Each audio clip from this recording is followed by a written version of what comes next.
નવરંગપુરા વિસ્તારના આ દ્રશ્યો આપ જોઈ રહ્યા છો। હિમ નવરંગપુરા વિસ્તારની અંદર અત્યારે લગભગ છેલ્લી 10 મિનિટ થઈ 10 મિનિટથી આ પ્રમાણેનો વરસાદ વરસી રહ્યો છે। જે પ્રમાણે હવામાન વિભાગે આગાહી કરી હતી કે અમદાવાદ શહેરની અંદર હળવાથી ભારે વરસાદ વરસી શકે છે, તો એ મુજબ આ હળવાથી ભારે વરસાદ એટલે કે હળવો નહીં પરંતુ અત્યંત ભારે પણ નહીં એ પ્રકારેનો વરસાદ વરસી રહ્યો છે।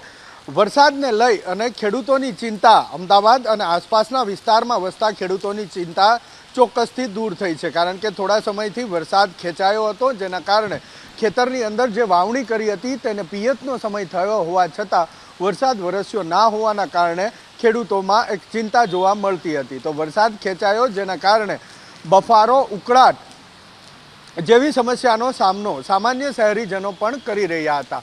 હવે જ્યારે આ વરસાદ છેલ્લા 2-3 દિવસથી વરસવાનું શરૂ થયું છે, તેની અંદર આજે પણ જે વરસાદ વરસ્યો છે તેનાથી સામાન્ય લોકોને પણ રાહત મળી છે। ક્યાંક ઠંડકનો અહેસાસ પણ સામાન્ય લોકો કરી રહ્યા છે। મહત્વપૂર્ણ બાબત કે સવારથી લઈ અને બપોર સુધી ખુલ્લું વાતાવરણ હતું અમદાવાદ શહેરનું। બપોર બાદ અચાનક વાદળો ઘેરાયા અને વરસાદ વરસે એ પ્રમાણેની પરિસ્થિતિનું નિર્માણ થયું હતું।